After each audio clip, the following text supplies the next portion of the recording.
Kolkata doctor அவங்க அம்மா கிட்டக்க இன்சிடென்ட் நடந்ததுக்கு முந்தின நாள் நைட்டு 11 மணிக்கு ஒரு சில வார்த்தைகள் பேசியிருக்காங்க. சிசிடிவி ஃபுட்டேஜில் வெளியான ஒரு சில இன்ஃபர்மேஷன்ஸ். சஞ்சய் ராய் ஆகஸ்ட் 8ஆம் தேதி அந்த சம்பவம் நடந்ததுக்கு முந்தின நாள் என்னெல்லாம் பண்ணிட்டு இருந்தான் அப்படின்ற ஒரு இன்ஃபர்மேஷன் வந்திருக்கு. கடைசி 10 நாளா அவ இருந்த ரூமுக்கு நாங்க போகவே இல்லை.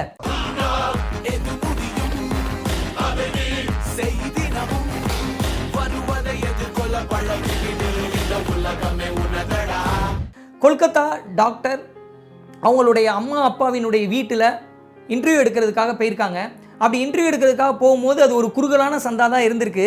இதுக்கு முன்னாடி ரொம்ப அமைதியான தெருவாக தான் அது இருந்திருக்கு. இப்போ ஒரு 10 நாளாக அங்கே போலீஸ்லேருந்து, பேரிகேட்ஸ்லேருந்து, மீடியாவிலேருந்து எல்லாரும் இருக்கக்கூடிய கூட்டமான ஒரு தெருவாக இருக்குது. அங்கே வெள்ளை நிறத்தில் இருக்கக்கூடிய ஒரு சின்ன வீடு. அங்கே உள்ளே போய் பேசும்போது அவங்க அப்பா என்ன சொல்கிறாரு அப்படின்னா, 62 வருடமாக நான் கட்டி காப்பாற்றின ஒரு கனவை உடைச்சிட்டாங்க. இப்போது எனக்கு ஹை பிபி இருக்கிற ஒரு பேஷண்ட் தான் நான். என்னை என் பொண்ணு கண்ணும் கருத்துமாக பார்த்துப்பாங்க. ஒரு நாள் நான் ஒரு டோஸ் டேப்லெட் போடலைன்னா கூட எனக்கு என்ன சொல்லுவாங்க அப்படின்னா, நாளைக்கு பார்த்துக்கலான்னு சொல்லிட்டு டேப்லெட்டை வாங்காமல் இருக்காதீங்க, இப்போ டேப்லெட் ஆகணும், நீங்கள் இப்போ எடுத்துக்கலைன்னா நம்ம வீட்டில் யாருமே சாப்பிட மாட்டோம் அப்படின்ற அளவுக்கு பேசக்கூடிய ஒரு பொண்ணு. சுற்றி இருக்கிறவங்க எல்லாருமே என்ன சொன்னாங்க அப்படின்னா, நீ டாக்டருக்கு படிக்க வைக்க வாய்ப்பே இல்லை, உன்னுடைய பொருளாதார சூழலில் உன் பொண்ணை டாக்டருக்கு படிக்க வைக்க முடியாது அப்படின்னு சொல்லும்போது, டாக்டருக்கு நான் யூஜி படிக்க வச்சேன், இப்போ பிஜி செகண்ட் இயரும் படிச்சுட்டு இருக்காங்க. கூடிய சீக்கிரம் இந்த ஆண்டு இறுதிக்குள்ளே என் பொண்ணுக்கு மேரேஜ் பண்ணணும் அப்படின்னு சொல்லிட்டு பிளான் பண்ணிட்டு இருந்தோம், என்கேஜ்மெண்ட் வைக்கணும் அப்படின்ற பிளானிங்லாம் போயிட்டு இருந்தது. அப்படி போயிட்டு இருக்கும்போது என் பொண்ணு என்ன சொன்னான்னா, இந்த பொருளாதார ரீதியில் உங்களால் பண்ண முடியாதுப்பா மேரேஜ்லாம், நான் நீங்கள் செலவுக்காக கஷ்டப்பட வேணாம், திட்டமிட வேணாம், நான் பார்த்துக்கிறேன்ப்பா. ஏன்னா பிஜி படிச்சுட்டு இருக்காங்க, ஒர்க் பண்ணிட்டு இருக்காங்க, அப்படிங்கும் போது அவங்களுக்கு ஸ்டைஃபன்லாம் வரும் இல்லைங்களா, ஸோ நான் பார்த்துக்கிறேன்ப்பா, நீங்கள் அதை பற்றி கவலைப்படாதீங்கப்பா அப்படின்னு சொல்லிட்டு என்னையும் என்னுடைய மனைவியும் எதுவாக இருந்தாலும் சரி எங்களை கண்ணும் கருத்துமாக பார்த்துட்டு இருந்த ஒரு பொண்ணு. சின்ன வயசுலேருந்து ரொம்ப நல்லா படிப்பா சார். அவள் படிக்கிற படிப்பை பார்த்து டீச்சர்ஸ்லாம் என்ன பண்ணுவாங்க அப்படின்னா, அவளை தூக்கிட்டு தான் போவாங்க ஸ்கூலுக்கு. அந்தளவுக்கு ரொம்ப கெட்டிக்கார பொண்ணு. அவளுக்கு ஒரு மாதுளம்பழம் வாங்கி தரணும்னா கூட நாங்கள் யோசிக்கிற அளவுக்கு ஒரு வறுமையில் தான் இருந்தோம். அப்போ கடை வீதிகளில் போகும்போது மாதுளம்பழத்தை பார்த்துட்டு என் பொண்ணு என்ன சொல்லுவானா, பூஜைக்காவது மாதுளம்பழம் வாங்கிட்டு வாங்க அப்படின்னு சொல்லுவா. ஸோ அந்த அளவுக்கு கஷ்டப்பட்டு நிறைய தியாகங்கள் பண்ணி இன்றைக்கி நாங்கள் டாக்டர் வரையும் படிக்க வச்சுருக்கோம். பிஜி முடிக்க போகிறா, டாக்டர் ஆக போகிறா, கல்யாணம் ஆக போகுது அப்படின்னு சொல்லிட்டு நினச்சிட்டு இருக்கும் போது இப்படி ஆயிடுச்சு, ரொம்ப வருத்தமாக இருக்குது அப்படின்னு சொல்லிட்டு மனசு உடைஞ்சு அவர் ஒரு சில விஷயங்கள் சொல்லியிருக்காங்க. அதுக்கப்புறம் அவங்க அம்மா என்ன சொல்லியிருந்தாங்க அப்படின்னா, அவங்க அம்மா தையல் மிஷினோடையே இருக்கக்கூடிய அம்மா, இந்த துணி தைச்சிட்டு இருப்பாங்க. எப்பெல்லாம் நல்ல ஒரு மெட்டீரியல் கிடைக்குதோ தன்னுடைய பொண்ணுக்கு நான் ட்ரெஸ்ஸு தைச்சி கொடுக்கணும் அப்படின்னு தைச்சி கொடுப்பாங்க. இந்த டெய்லரிங் ஒர்க்கையும் பண்ணிகிட்டு இருக்காங்க. ஸோ அப்படி பண்ணிகிட்டு இருக்கும்போது அவங்க என்ன சொல்கிறாங்கன்னா, கடைசி 10 நாளாக அவள் இருந்த ரூமுக்கு நாங்கள் போகவே இல்லை, உள்ளே போகிறதுக்கே எங்களுக்கு மனசே இல்லை அப்படின்னு சொல்கிறாங்க. நைட்டு அந்த இன்சிடென்ட் நடக்கிறதுக்கு முந்தின நாள் நைட்டு 11 மணிக்கு எனக்கு ஃபோன் பண்ணா என் பொண்ணு. ஃபோன் பண்ணி அவள் பேசின வார்த்தை என்ன அப்படின்னா, அப்பா டேப்லெட் போட்டாரா, தயவு செய்து அப்பாவை டேப்லெட் போட்டால் சொல்லுங்கள், என்னை நீங்கள் பற்றி கவலைப்படாதீங்க, நான் பார்த்துக்கிறேன் அப்படின்ற அளவுக்கு என்கிட்ட பேசினா. அடுத்த நாள் காலையில் அவங்களுக்கு நான் கால் பண்ணேன். அவங்களுக்கு நான் கால் பண்ணும்போது ரிங்கு போயிட்டே இருந்தது, அவங்க எடுக்கவே இல்லை. அதுதான் நாங்கள் பேசின கடைசி வார்த்தை அப்படின்னு சொல்லிட்டு அம்மா சொல்கிறாங்க. அது மட்டும் இல்லாமல் கையில் சிவப்பு நிற வெள்ளை நிற வளையல்கள் இருக்குது, அதோடு சேர்ந்து ஒரு தங்க வளையலும் இருக்குது.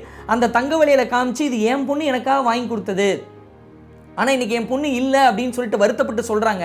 வருத்தப்பட்டு சொல்லிட்டு அந்த 2 பேரண்ட்ஸும் சொல்கிற விஷயம் என்ன அப்படின்னு சொல்லிட்டு பார்த்தீங்கன்னா, இன்றைக்கி எங்களுடைய மாநிலம் எங்கள் பொண்ணுக்காக நீதி கேட்குது, இந்தியா எங்களுக்காக நீதி கேட்குது, ஒட்டுமொத்த உலகமும் எங்களுக்காக நீதி கேட்குது, என் பொண்ணுக்கு நீதி வேண்டும்.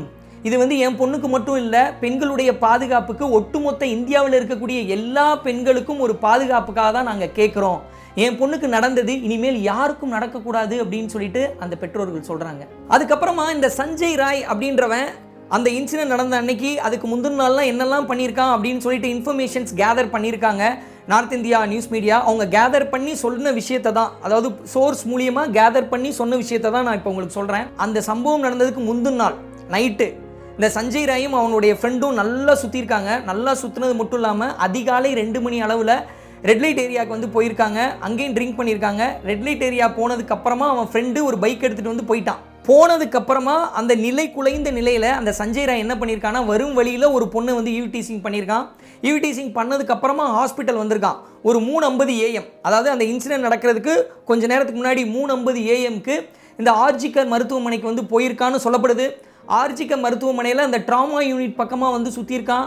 அதுக்கப்புறமா வந்து பார்த்தீங்கன்னா அங்கே ஒரு ஆப்ரேஷன் தியேட்டர் இருந்திருக்கு, அறுவை சிகிச்சை நடக்கிற இடத்த எட்டி பார்த்துருக்கான் அப்படின்னு சொல்லப்படுது. அதற்கப்புறமா 4:03க்கு இவன் என்ன பண்ணியிருக்கான்னா அந்த செமினார் ஹாலுக்குள்ளே போனதாக இந்த இன்ஃபர்மேஷன்ஸ்லாம் வந்து கேதர் பண்ணியிருக்காங்க. இந்த விசாரணை வந்து போயிட்டுருக்கு. அதுக்கப்புறம் சிபிஐ வசமும் வந்து போயிருக்கு, அது உங்களுக்கு தெரியும். இன்னொரு பக்கம் சந்தீப் கோஷ் அந்த எக்ஸ் கல்லூரி முதல்வர்கிட்ட சிபிஐ வந்து விசாரணை வந்து போயிட்டு இருக்கு. அப்படி சிபிஐ விசாரணை போகும்போது என்னென்ன கேள்விகள்லாம் கேட்டாங்க அப்படின்ற இன்ஃபர்மேஷன் நியூஸ் மீடியா மூலமாக நம்ம கேதர் பண்ணி போன வீடியோவில் வந்து போட்டிருந்தோம். அது போக புதியதாக என்னென்ன கேள்விகள்லாம் கேட்கப்பட்டிருக்கு அப்படின்னு சொல்லிட்டு இன்ஃபர்மேஷன் வந்திருக்கு அப்படின்னு சொல்லிட்டு பார்த்தீங்கன்னா, அந்த செமினார் ஹாலில் அந்த இன்சிடென்ட் நடந்தப்போ நீங்கள் அங்கே போய் ஒரு மீட்டிங் போட்டிருக்கீங்க.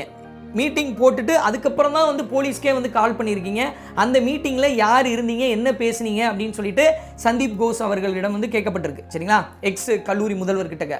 அது மட்டும் இல்லாமல் எஃப்ஐஆர் ஏன் வந்து ரொம்ப டிலேவாக போட்டீங்க, இவ்வளோ டிலே பண்ணுறதுக்கு காரணம் என்ன அப்படின்ற கேள்விகள் கேட்கப்பட்டிருக்கு. சிபிஐனுடைய விசாரணை ஒவ்வொரு நாளும் நடந்துக்கிட்டே இருக்கு இல்லைங்களா. அப்படி நடக்கும்போது ஒரு நாள் ஒன்று சொல்கிறாரு சந்தீப் கோஷ், அடுத்த நாள் இன்னொரு சொல்கிறாரு அப்படின்ற ஒரு இன்ஃபர்மேஷனும் வந்து வந்திருக்கு. அது மட்டும் இல்லாமல் இப்போ சந்தீப் கோஷ் வந்து ஆர்ஜிகர் மருத்துவமனையில் கல்லூரி முதல்வராக இருந்து இந்த இன்சிடென்ட் நடந்ததுக்கப்புறம் ரிசைன் பண்ணி இன்னொரு காலேஜில் சேர்த்தாங்க இல்லைங்களா. அந்த காலேஜில் என்ன பண்ணியிருக்காங்கன்னா ஸ்டூடெண்ட்லாம் இந்த மாதிரி பிரச்சனைகள் இருக்கக்கூடிய இவர் மேலே வந்து இவ்வளோ குற்றச்சாட்டுகள் வந்துட்டு இருக்கு, இவ்வளோ குற்றச்சாட்டு இருக்கக்கூடிய முதல்வர் எங்கள் காலேஜுக்கு வேணாம்ப்பா, எங்களால் வந்து ஆர்ஜிகரில் நடந்தது இங்கே ரிப்பீட் ஆக வேணாம் அப்படின்னு சொல்லிட்டு அவருடைய ரூமெல்லாம் க்ளோஸ் பண்ணி கோ பேக் அப்படின்னு சொன்னதாக சொல்லப்படுது. இப்போ இந்தியாவே வந்து இந்த பொண்ணுக்கு நீதி வேணும் அப்படின்ற கேள்விகள் கேட்டுட்டு இருக்கும்போது அவங்க அப்பா சொன்ன ஒரு வார்த்தை தாங்க என் காதில் ஒழிச்சிக்கிட்டே இருக்குது. இது என் பொண்ணுக்கு மட்டும் இல்லை, இந்தியாவில் வேறு எந்த பொண்ணுக்கும் நடக்கக்கூடாது அப்படின்ற ஒரு விஷயம் சொல்லியிருக்காங்க. இது வந்து நீதித்துறையும் காவல்துறையும் மட்டுமே செயல்படக்கூடிய ஒரு விஷயம் கிடையாது. ஏன்னா இன்றைக்கி எடுத்துக்கிட்டிங்கன்னா 2022 ஒரு நாளைக்கு 90 பெண்கள் வன்புணர்வு செய்யப்படுறாங்க. அப்போ நம்மளுடைய மைண்ட் செட்டிலே மாற்றம் வரணும். என்ன மாதிரி மாற்றம் அப்படின்னு வந்து பார்த்தீங்கன்னா, இப்போ ரீசெண்டாக ஒரு பொண்ணு வந்து டாப்பர் ஆனாங்கங்க 10th. டாப்பர் ஆகும்போது அந்த பொண்ணு மார்க் எடுத்தாங்க பார்த்தீங்களா, அந்த மார்க்கை பற்றி டிஸ்கஸ் பண்ணவங்க நிறைய பேர் இருந்தாங்க. அதில் ஒரு சிலர் அந்த பொண்ணுடைய அழகை பற்றி டிஸ்கஸ் பண்ணாங்க. அந்த பொண்ணுடைய ஃபேஸில் வந்து முடிகள் வளர்ந்துருக்கு அப்படின்னு சொல்லிட்டு அந்த பொண்ணினுடைய அழகை பற்றி டிஸ்கஸ் பண்ணாங்க. ஸோ அப்போ அந்த பொண்ணு என்ன சொல்லுச்சுன்னா, என்னோட மார்க்கு தான் முக்கியம், என்னுடைய முகம் இல்லை, என்னோட அழகு இல்லை அப்படின்னு சொல்லிட்டு அந்த பொண்ணு வருத்தப்பட்டு வந்து சொல்லியிருந்தாங்க. இன்னொரு விஷயம் என்ன அப்படின்னு சொல்லிட்டு பார்த்தீங்கன்னா, ஒரு மிலிட்ரி மேனினுடைய மனைவி அவங்க வந்து இடையில வந்து பயங்கரமாக வைரல் ஆகியிருந்தாங்க. ஏன்னா அவங்களுடைய ஹஸ்பண்ட் வந்து மிலிட்ரியில் வந்து தவறி போயிட்டார். தவறி போனதுக்கு அவங்களுக்கு அவார்ட்லாம் கொடுத்தாங்க. அவங்க வந்து அவங்களுடைய காதல் கதையும் சொல்லியிருந்தாங்க. நாங்கள் காலேஜில் மீட் பண்ணும் போதே ஃபஸ்ட்டு சைட்லேயே வந்து நான் வந்து லவ் பண்ணிட்டேன். 1 மாதம் நாங்கள் லவ் பண்ணோம். அதுக்கப்புறம் 8 வருஷம் நாங்கள் தொலைதூரம் டிஸ்டன்ஸ் லவ் தான் வந்து இருந்தது. அதுக்கப்புறம் லாஸ்ட் இயர் தான் வந்து நாங்கள் மேரேஜ் பண்ணோம். இந்த இயர் அவர் தவறி போயிட்டார் அப்படின்னு சொல்லிட்டு வருத்தமாக அவங்களுடைய லவ் ஸ்டோரியை சொல்லியிருப்பாங்க. அது மட்டும் இல்லாமல் அவங்களுக்கு சக்ரா விருதும் கொடுக்கப்பட்டது. அப்படி சக்ரா விருது கொடுக்கும்போது நிறைய நல்ல ஆண்கள் இருக்காங்க, நிறைய பேர் இருக்காங்க. அவங்கலாம் வந்து கவலைப்படாதீங்க சிஸ்டர், நாங்கள் இருக்கோம், நீங்கள் வந்து பிரேவ் கேர்ள், உங்களை வந்து இந்தியாவே கொண்டாடுது அப்படின்லாம் கமெண்ட் பண்ணியிருந்தாங்க. ஒரு சிலர் என்ன கமெண்ட் பண்ணியிருந்தாங்க அப்படின்னு சொல்லிட்டு பார்த்தீங்கன்னா, நீங்கள் அழகாக இருக்கீங்க, உங்களை நான் கல்யாணம் பண்ணிக்கிறேன் அப்படின்னு சொல்லிட்டு ஒரு மிலிட்ரி மேனுடைய மனைவி அவங்களுக்கு இந்த மாதிரி கமெண்ட்ஸும் வரதான் செஞ்சுது. ஸோ ஒரு படித்த பொண்ணுக்கும் அழகை பற்றி ஒரு சில கமெண்ட்ஸ் வருது. ஒரு மிலிட்ரி மேனுடைய மனைவி நாட்டுக்காக உயிரை விட்டு விருது வாங்க போகிறாங்க, அந்த இடத்துலையும் அழகை பற்றி ஒரு சில கமெண்ட்ஸ்லாம் வந்து வருது. அப்போ பெண்ணை வெறும் அழகாக மட்டும் பார்க்காம அவங்களுடைய அறிவையும் திறமையும் பார்க்கக்கூடிய ஒரு சமூகத்தை பெற்றோர்கள் என்னைக்கு உருவாக்குறோமோ அப்போ தான் இந்த மாதிரியான ஒரு சில சிந்தனைகள் அப்படின்றது இல்லாமல் இருக்கும்னு வந்து தோணுது. நம்ம வரலாறுலேயே எடுத்து பார்த்தீங்க அப்படின்னா கிளியோபேட்ரா 7 அவங்கள வந்து அழகுக்காக தான் வந்து இன்றைக்கு வரையும் சொல்லிட்டு இருக்காங்க. அவங்க வந்து செம்ம அழகி அப்படின்னு சொல்லிட்டு சொல்லப்பட்டு இருக்கு. ஆனால் அவங்களுடைய அறிவு அப்படின்னு சொல்லிட்டு நீங்கள் போய் ரிசர்ச் பண்ணி பார்த்தீங்கன்னா கிளியோபேட்ரா 7 அவங்க ஒரு கிரேக்க வம்சத்தை சார்ந்தவங்க.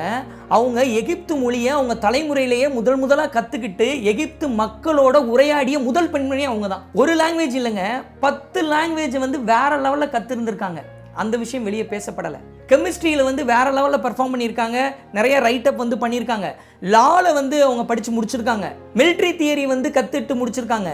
இதெல்லாம் அவங்க படிப்பு சம்மந்தப்பட்ட விஷயம். 10 மொழிகளுக்கு மேலே திறமையான பெண்மணி. ஆனால் கிளியோபேட்ரா 7 அப்படின்னு சொன்னால் இன்றைக்கு வரைக்கும் வரலாறு என்ன சொல்லுதுன்னா அழகான பெண்மணி அப்படின்ற ஒரு விஷயமும் அந்த பெண்ணினுடைய திருமணம் பற்றின விஷயம் மட்டும்தான் வெளியே வருது. அந்த பொண்ணினுடைய படிப்பு பற்றின விஷயங்கள் வெளியே வரல.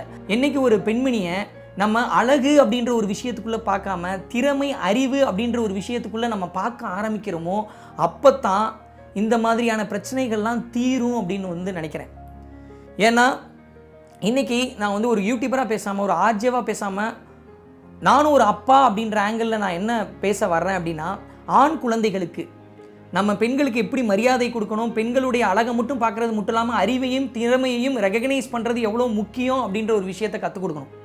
இன்றைக்கி நம்ம எல்லா பெண் குழந்தைகளுக்கும் குட் டச் என்ன, பேட் டச் என்ன அப்படின்றத சொல்லித்தரோம். அதே மாதிரி ஆண் குழந்தைகளுக்கு டோன்ட் டச் அப்படின்ற ஒரு விஷயத்தையும் சொல்லித்தரணும் அப்படின்றத ஸ்ட்ராங்காக சொல்லணும்னு நினச்சேன். Thank you so much.